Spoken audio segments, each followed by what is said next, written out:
ಜನನಿ ಸುದ್ದಿವಾಹಿನಿ ವೀಕ್ಷಕರಿಗೆ ನಮಸ್ಕಾರ.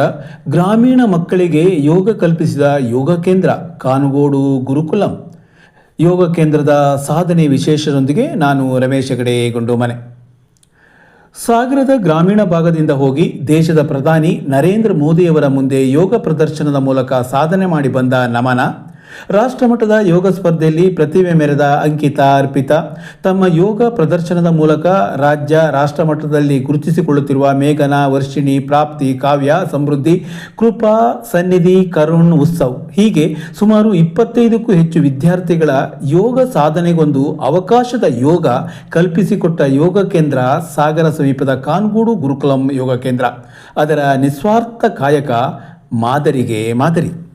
ಹೌದು, ಸುಮಾರು 12 ವರ್ಷಗಳ ಹಿಂದೆ ಕಾನುಗೋಡಿನ ಶ್ರೀಧರಮೂರ್ತಿ ಸ್ವತಃ ತನ್ನ ಮಗಳು ಸಂಧ್ಯಾಳ ಯೋಗ ಸಾಧನೆಯ ತರಬೇತಿಗಾಗಿ ನಿರ್ಮಿಸಿರುವ ಗುರುಕುಲಂ ಯೋಗ ಕೇಂದ್ರ ಚಿನ್ನದ ಪದಕಗಳ ಮೇಲೆ ಚಿನ್ನದ ಪದಕ ವಿಜೇತರಾಗಿ ಅಂತಾರಾಷ್ಟ್ರ ಮಟ್ಟದಲ್ಲಿ ಸಾಧನೆ ಮಾಡಿದ ಸಂಧ್ಯಾಳೂ ಸೇರಿದಂತೆ ಅದೆಷ್ಟೋ ಯೋಗ ಸಾಧಕ ಮಕ್ಕಳ ಪ್ರತಿಭೆಯನ್ನು ರಾಷ್ಟ್ರಕ್ಕೆ ಪರಿಚಯಿಸಿದ ವಿಶಿಷ್ಟ ಸಾಧನೆ ಮಾಡಿದ ಯೋಗ ಗುರುಕುಲ. ಇಲ್ಲಿಯ ವಿಶೇಷ ಗಮನಿಸಲೇಬೇಕು. ಸಮಾಜದಲ್ಲಿ ಅದೆಷ್ಟೋ ಪ್ರತಿಭೆಗಳಿರಬಹುದು, ಆದರೆ ಎಲ್ಲರಿಗೂ ಗುರುತಿಸಿಕೊಳ್ಳುವ ಯೋಗ ಸಾಧ್ಯವಾಗುವುದಿಲ್ಲ. ಅದರಲ್ಲಿಯೂ ಯೋಗದಿಂದಲೇ ಗುರುತಿಸಿಕೊಳ್ಳುವುದು ಇನ್ನೂ ಕಷ್ಟ ಸಾಧ್ಯ. ಇದರಲ್ಲಿಯೂ 10 ರಿಂದ 15 ವರ್ಷದ ಈ ಎಳೆಯ ಪ್ರತಿಭೆಗಳನ್ನು ರಾಷ್ಟ್ರಮಟ್ಟದಲ್ಲಿ ಸಾಧನೆಗೈಯುವಂತೆ ಸಿದ್ಧಗೊಳಿಸಿರುವ ಹಿಂದಿನ ಪರಿಶ್ರಮ, ಪ್ರಯತ್ನ ನಿಜಕ್ಕೂ ಸಣ್ಣ ಸಂಗತಿ ಅಲ್ಲವೇ ಅಲ್ಲ. ತಂದೆ ಶ್ರೀಧರಮೂರ್ತಿಯವರ ಮಾರ್ಗದರ್ಶನದಲ್ಲಿ ಸಾಧನೆ ತೋರಿದ ಸಂಧ್ಯಾ ನಂತರ ತಾನು ಕಲಿತ ಯೋಗದ ವಿಶಿಷ್ಟ ಬಗೆಗಳನ್ನು ಇಲ್ಲಿ ಕಲಿಯುತ್ತಿರುವ ಎಲ್ಲ ವಿದ್ಯಾರ್ಥಿಗಳಿಗೂ ಹೇಳಿಕೊಡುವ ಮೂಲಕ ಅವರುಗಳ ಸಾಧನೆಗೆ ಮೆಟ್ಟಲಾಗಿರುವುದು ಒಂದು ವಿಶೇಷವಾದರೆ, ಅದೆಷ್ಟೋ ಕಷ್ಟ ಇದ್ದರೂ ತೆರೆದ ಮನಸ್ಸಿನಿಂದ ಸಾಧಿಸುವ ಆಸಕ್ತಿಯುಳ್ಳ ಪ್ರತಿಭೆಗಳಿಗೆ ಹಗಲು ರಾತ್ರಿ ಎನ್ನದೆ ಯೋಗ ಸಹಕಾರ ನೀಡುತ್ತಿರುವ ಶ್ರೀಧರಮೂರ್ತಿಯವರು ಇಂದಿಗೂ ಎಲೆಮರೆಯ ಕಾಯಿಯಾಗೇ ಉಳಿದವರು.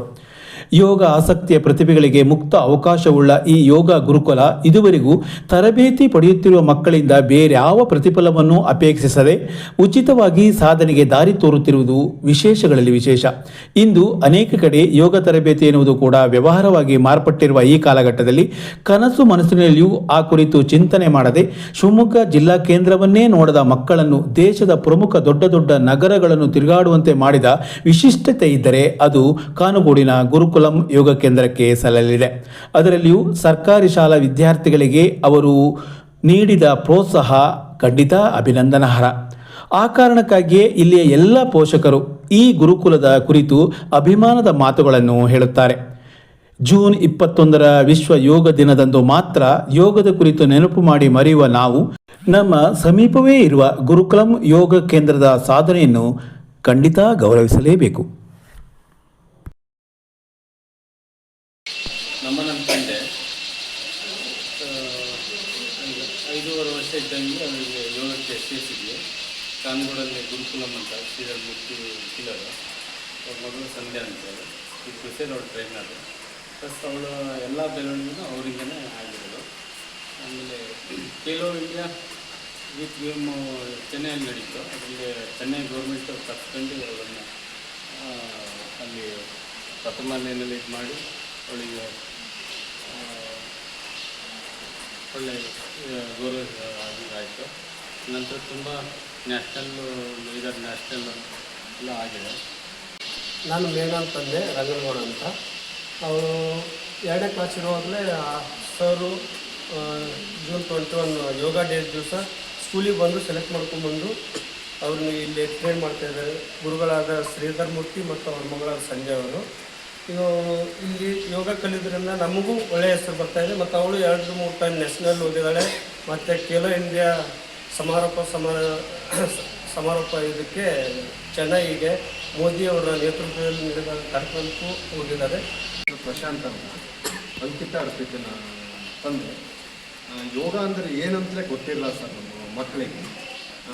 ಸರ್ ಹೊನ್ನೇಶ್ವರ ಸ್ಕೂಲಿಂದನ 2 ಮಕ್ಕಳನ್ನ ಆಯ್ಕೆ ಮಾಡಿ ಇಲ್ಲಿ ತಗೊಂಡು ಶ್ರೀಧರ್ ಸರ್ ಹಾಗೂ ಸಂಧ್ಯಾಕ್ ಅವರು ಅದ್ಭುತವಾಗಿ ತರಬೇತಿ ಕೊಟ್ಟು ನ್ಯಾಷನಲಲ್ಲಿ ಚೆನ್ನೈಯು, ಅಸ್ಸಾಮು, ಅಲ್ಲಿಂದ ಡೆಲ್ಲಿ, ನೆಕ್ಸ್ಟ್ ಡೆಲ್ಲಿಗೆ ಹೋಗ್ತಾ ಇದ್ದಾರೆ ಅವರು.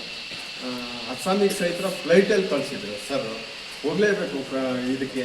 ಅದೊಂದು ಅದ್ಭುತವಾದೊಂದು ಇದು ಜರ್ನಿ ಅಂತ ಹೇಳಿ ಕಳಿಸ್ಕೊಟ್ರು. ಹಾಗಾಗಿ ಶ್ರೀಧರ್ ಸರ್ ಸಂಧ್ಯಾಕ್ಕನಿಂದ ನಮ್ಮ ಮಕ್ಕಳು ನೋಡದೇ ಇರೋ ಪ್ಲೇಸ್ನೆಲ್ಲ ನೋಡಿ ಒಂದು ಯೋಗ ಅಂದರೆ ಏನು ಅಂತ ಒಂದು ನಮಗೂ ಅದರ ಬಗ್ಗೆ ಒಂದು ಅದ್ಭುತವಾದ ಒಂದು ಖುಷಿ ಕೊಟ್ಟಂಥ ಯೋಗ ಸರ್. ನನ್ನ ಹೆಸರು ದೀಪಾ ಅಂತ, ಕೃಪಾ ಕರಣ್ ಅವ್ರ ಅಮ್ಮ ನಾನು. ಕೃಪಾ ಫಸ್ಟು STFIಯಲ್ಲಿ ಸ್ಕೂಲಲ್ಲಿ ಹಾಗೆ ಕಲ್ತ್ಬಿಟ್ಟು ಕಾಂಪಿಟಿಷನಿಗೆ ಹೋಗಿದ್ಲು. ಆದರೆ ಅಲ್ಲಿ ಸೋತು ಬಂದಿದ್ಲು. ನಾನು ಗೆಲ್ತೀನಿ ಅಂತೇಳಿ ಸೋತು ಬಂದಿದ್ಲು. ನೆಕ್ಸ್ಟ್ ಈ ಕ್ಲಾಸಿಗೆ ಸೇರಿದ ಮೇಲೆ ಅದೇ ಪ್ಲೇಸಲ್ಲೇ ಫಸ್ಟ್ ಪ್ಲೇಸ್ ತೊಗೊಂಡ್ಳು. ಆದರೆ ನೆಕ್ಸ್ಟ್ ಚಿತ್ರದುರ್ಗ, ಆಮೇಲೆ ಕಡೂರು, ಮುರುಡೇಶ್ವರದಲ್ಲಿ ಮುರುಡೇಶ್ವರ ಉತ್ಸವಕ್ಕೆ, ಆಮೇಲೆ ದರ್ಶನ್ ಅವ್ರ ಫಿಲಮ್ ಕಾಟೇರ ರಿಲೀಸಿಗೆ, ಆಮೇಲೆ ಇದು ಸುದೀಪ್ ಸರ್ ಅವ್ರದ್ದು ಮಾಸ್ ಫಿಲಮ್ ರಿಲೀಸಿಗೆ ಎಲ್ಲದಕ್ಕೂ ಹೋಗಿದ್ದಾರೆ. ಈಗ ನಾವು ಅದು ಯಾವುದಕ್ಕೂ ಕರ್ಕೊಂಡು ಹೋಗೋಕ್ಕೆ ಆಗ್ತಿರ್ಲಿಲ್ಲ. ಅವರಿಗೊಂದು ಪ್ರತಿಭೆ ಇರೋದ್ರಿಂದ ಮತ್ತು ಸಂಧ್ಯಾ ಮೇಡಮು, ಶ್ರೀಧರ್ ಸರಿಂದನೇ ಇದೆಲ್ಲ ಸಾಧ್ಯ ಆಯಿತು. ನಮಗೆ ತುಂಬ ಖುಷಿ ಇದೆ. ಸರ್, ನನ್ನ ಹೆಸರು ಪ್ರಸನ್ನ ಅಂತೇಳಿ, ಕಾವ್ಯ ಅವರ ತಂದೆ. ನನ್ನ ಮಗಳಿಗೆ ಯೋಗ ಅಂದರೆ ಏನಂತಲೇ ಗೊತ್ತಿಲ್ಲ.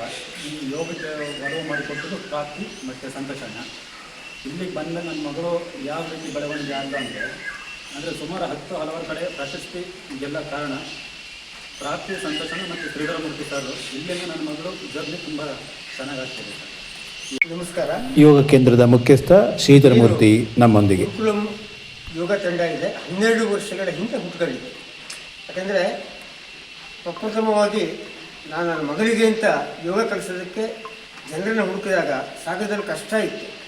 ಅದು ಹಳ್ಳಿಗಾಡಿನ ಮಕ್ಕಳಿಗೆ, ಸರ್ಕಾರಿ ಶಾಲೆ ಮಕ್ಕಳಿಗೆ ಎಷ್ಟು ಕಷ್ಟ ಆಗುತ್ತೆ ಪ್ರಾಕ್ಟೀಸ್ ಮಾಡೋದಕ್ಕೆ, ಆಸನಗಳ ವಿವರ ತಿಳ್ಕೊಳ್ಳೋದಕ್ಕೆ, ಕಾಂಪಿಟೇಷನ್ಗಳ ವಿವರ ತಿಳ್ಕೊಳ್ಳೋದಕ್ಕೆ ಹೋಗೋದಕ್ಕೆ ಅನ್ನುವಂಥ ಒಂದು ಪರಿಕಲ್ಪನೆ ನನಗೆ ಮಗಳಿಂದಾಗಿ ಬಂದಿದ್ದು. ಆ ನಂತರ ಕೇವಲ ನನ್ನ ಮಗಳು ಮಾತ್ರ ಅಲ್ಲ, ಸಾಗರ, ಶಿವಮೊಗ್ಗ ಜಿಲ್ಲೆಯ ಎಲ್ಲ ಮಕ್ಕಳು, ಯೋಗದಲ್ಲಿ ಆಸಕ್ತಿ ಇರುವಂಥ ಎಲ್ಲ ಮಕ್ಕಳು ರಾಜ್ಯ ಮಟ್ಟಕ್ಕೆ, ರಾಷ್ಟ್ರ ಮಟ್ಟಕ್ಕೆ ಹೋಗಬೇಕು ಅನ್ನುವಂಥ ಒಂದು ಪರಿಕಲ್ಪನೆ ಇಟ್ಕೊಂಡು ನಾವೊಂದು ಗುರುಕುಲಂ ಅನ್ನುವಂಥ ಒಂದು ತಂಡವನ್ನು ರೆಡಿ ಮಾಡಿದ್ವಿ. ಇವತ್ತು ಈ ತಂಡ ಕೇವಲ ತಂಡ ಆಗುವುದಿಲ್ಲ, ಗುರುಕುಲಂ ಅನ್ನುವಂಥದ್ದು ಒಂದು ಬ್ರ್ಯಾಂಡ್ ಆಗುವುದು. ಸಾಗರ ಕೂಡ ಯೋಗ ಹೇಗೆ ನೆನಪಾಗುತ್ತೋ ಅದೇ ರೀತಿ ಯೋಗದಲ್ಲಿ ಸಾಗರ ಅಂತ ಕೂಡ ಗುರುಕುಲಂ ಅಂತ, ಗುರುಕುಲಂ ತಂಡ ಗೊತ್ತಿದೆಯಾ ಅಥವಾ ನೀವು ಗುರುಕುಲಂ ತಂಡದವರು ಅಂತ ಕೇಳೋ ಮಟ್ಟಿಗೆ ನಮ್ಮ ಮಕ್ಕಳು ಸಾಧನೆ ಮಾಡಿದೆ. ತಂಡ ಅಂತಂದರೆ ಒಂದೇ, ಈ ತಂಡ ನೋಂದಾಯಿತ ತಂಡ ಅಲ್ಲ, ಈ ತಂಡಕ್ಕೆ ಒಂದು ಅಕೌಂಟ್ ಇಲ್ಲ, ಈ ತಂಡ ಯಾರಿಂದಲೂ ಚಂದ ಕಲೆಕ್ಟ್ ಮಾಡಲ್ಲ, ನಮ್ಮ ಹತ್ರ ರಸೀದಿ ಬುಕ್ ಇಲ್ಲ. ತಂಡದ ಆಸ್ತಿ ಏನು ಕೇಳಿದ್ರೆ, ಏನು ಪ್ರತಿ ದಿವಸ ಪರಿಶ್ರಮ ಪಟ್ಟು 365 ದಿನ ಕೂಡ ಕ್ಲಾಸ್ನಲ್ಲಿ ಇರುತ್ತೆ. ಆ ಕ್ಲಾಸ್ನಲ್ಲಿ ಮಕ್ಕಳಿಗೆ ಪರಿಶ್ರಮ ಪಡ್ತಾರೆ. ಇವರ ಪರಿಶ್ರಮ, ಇವ್ರು ಗೆದ್ಕೊಬಂದಂಥ ಪ್ರಶಸ್ತಿಗಳು, ಇವ್ರು ತಂದಂಥ ಹೆಸರು, ಇದೇ ತಂಡದ ಆಸ್ತಿ. ಈ ಆಸ್ತಿ ಮುಂದುವರ್ಕೊಂಡು ಹೋಗುತ್ತೆ. ಈ ಸಂಧ್ಯೆಯಿಂದ ಆರಂಭವಾದಂಥ ತಂಡ ಇವತ್ತು ಸಂಧ್ಯೆ ನಂತರ 25 ಮಕ್ಕಳನ್ನ ಇಲ್ಲಿ ಈ ಮಟ್ಟಕ್ಕೆ ತಂದು ನಿಲ್ಲಿಸಿದೆ. ತೀರ್ಥಹಳ್ಳಿ, ಸಿರ್ಸಿ, ಇದೀಗ ಯಲ್ಲಾಪುರದಿಂದ ಕೂಡ ಒಂದು ತಂಡ ಇಲ್ಲಿ ಪ್ರಾಕ್ಟೀಸಿಗೆ ಬರ್ತಾ ಇದೆ. ಹೊಸನಗರ, ಹೀಗೆ ತುಂಬ ಕಡೆಯಿಂದ, ಗರ್ತಿಕೆರೆ, ಬೇರೆ ಬೇರೆ ಕಡೆಯಿಂದ ವಾಹನಗಳ ಮೇಲೆ, ಬಸ್ಸಿನ ಮೇಲೆ ಇಲ್ಲಿ ಬಂದು ಪ್ರಾಕ್ಟೀಸ್ ಮಾಡ್ಕೊಂಡು ಮನೆ ಹೋಗ್ತಾರೆ. ಆ ರೀತಿ ಬಂದು ಪ್ರಾಕ್ಟೀಸ್ ಮಾಡ್ಕೊಂಡಂಥ ಮಕ್ಕಳು ಇವತ್ತು ರಾಜ್ಯ ಮಟ್ಟದಲ್ಲಿ, ರಾಷ್ಟ್ರ ಮಟ್ಟದಲ್ಲಿ ನಿಲ್ತಾ ಇದೆ. ನಮ್ಮ ಪರಿಕಲ್ಪನೆ ಏನು ಕೇಳಿದ್ರೆ, ಕೇವಲ ಕ್ಲಬ್ಗಳಿಗೆ, ಮೆಗಾ ಸಿಟಿಗಳಿಗೆ ಮಾತ್ರ ಈ ಕಾಂಪಿಟೇಷನ್ ಯೋಗ ಅಥವಾ ಯೋಗ ಸೀಮಿತವಾದಂಥ ಯೋಗ ಇವತ್ತು ಹಳ್ಳಿಗಾಡಿನ ಮಕ್ಕಳಿಗೆ, ದುಡ್ಡಿಲ್ಲದೆ ಇರುವಂಥ ಮಕ್ಕಳಿಗೆ, ಸರ್ಕಾರಿ ಶಾಲೆಯಲ್ಲಿ ಓದ್ತಾ ಇರುವಂಥ ಮಕ್ಕಳಿಗೆ ಈ ಸ್ಪರ್ಧಾತ್ಮಕ ಯೋಗ. ಯಾಕೆಂದರೆ ಈಗ 3 ದಿನಗಳ ಹಿಂದೆ ವರ್ಲ್ಡ್ ಚಾಂಪಿಯನ್ಶಿಪ್ ಮುಗಿದಿದೆ. ನಮ್ಮ ಮಕ್ಕಳು ಕೂಡ ಇಷ್ಟು ದೂರದ, ಬೆಂಗಳೂರಿನಿಂದ ಇಷ್ಟು ದೂರದಲ್ಲಿರುವಂಥ ಸಾಗರ ಅನ್ನುವಂಥ ಒಂದು ಪುಟ್ಟ ಹಳ್ಳಿ, ಶಿವಮೊಗ್ಗ ಅನ್ನುವಂಥ ದೂರದ ಜಿಲ್ಲೆಯ ಮಕ್ಕಳು ಕೂಡ ಏಷ್ಯನ್ ಕಾಂಪಿಟೇಷನ್, ವರ್ಲ್ಡ್ ಚಾಂಪಿಯನ್ಶಿಪ್ ಅಂತ ಕಾಂಪಿಟೇಷನಲ್ಲಿ ಭಾಗವಹಿಸಬೇಕು, ದೇಶದ ಬಾವುಟ ಎತ್ತಿಡಬೇಕು ಅನ್ನುವಂಥ ಒಂದೇ ಒಂದು ಆಸೆ ನನಗೆ ಮತ್ತು ಏನು ಗುರುಕುಲಂ ತಂಡಕ್ಕೆ ಬೆನ್ನೆಲುಬಾಗಿ ನಿಂತಂಥ ಎಲ್ಲ ಪೇರೆಂಟ್ಸ್ಗಳಿಗೆ, ಹಾಗೂ ಪ್ರತಿನಿತ್ಯ ಹೋಮ್ವರ್ಕ್ಗಳು, ಪರೀಕ್ಷೆಗಳು, ಅನಾರೋಗ್ಯ ಎಲ್ಲದರ ನಡುವೆ ಈ ಪುಟಾಣಿ ಮಕ್ಕಳು ಒಂದು ಕನಸು ಕಂಡುಕೊಂಡು, ಯಾಕಂದರೆ ಈ ಮಕ್ಕಳಿಗೆ ರುಚಿ ಗೊತ್ತಿದೆ. ಹಲವಾರು ರಾಜ್ಯಗಳಿಗೆ ಓಡಾಡಿ ಬಂದಿದ್ದಾರೆ, ಹಲವಾರು ಕಡೆ ಡೆಮೋ ಕೊಟ್ಟಿದ್ದಾರೆ. ಅತ್ಯಂತ ಖುಷಿ ಅಂದರೆ ಕಿಚ್ಚ ಸುದೀಪ್, ದರ್ಶನ್ ಅಂತ ಪ್ರಖ್ಯಾತ ನಟರ ಸಿನಿಮಾಗಳ ಟೀಸರ್ ಅಥವಾ ಮೂವಿ ರಿಲೀಸಿಂಗ್ ಸಮಾರಂಭದಲ್ಲೂ ಕೂಡ ಈ ಮಕ್ಕಳನ್ನ ಡೆಮೋಕ್ಕಾಗಿ ಕಳಿಸ್ತಾ ಇದ್ದಾರೆ. ಸೊ ಈ ಮೂಲಕ ಹಲವಾರು TV ಶೋಗಳನ್ನು ಕೊಟ್ಟು, ಈ ಮೂಲಕ ಮಕ್ಕಳಿಗೆ ಯೋಗ ಅಂತಂದರೆ ಕೇವಲ ಒಂದು ಶಿಕ್ಷೆ ಅಥವಾ ನಾವೇನೋ ಪ್ರಾಕ್ಟೀಸ್ ಮಾಡಲಿಕ್ಕೆ ಅದಿಲ್ಲ. ಬೇರೆ ಬೇರೆ ಊರುಗಳಿಗೆ ಹೋಗ್ತಾರೆ, ಅಲ್ಲಿ ಆಹಾರದ ರುಚಿ ನೋಡ್ತಾರೆ, ಅಲ್ಲಿ ಪ್ರವಾಸ ಸ್ಥಳ ನೋಡ್ತಾರೆ. ಸೊ ಯೋಗ ಅನ್ನುವಂಥದ್ದು ಒಂದು ದಿಕ್ಕಿಂದ ಖುಷಿಯ ಸಂಗತಿ ಕೂಡ ಅವರು. ಇಷ್ಟು ಹೇಳೋದಕ್ಕೆ ಬಯಸ್ತೀನಿ.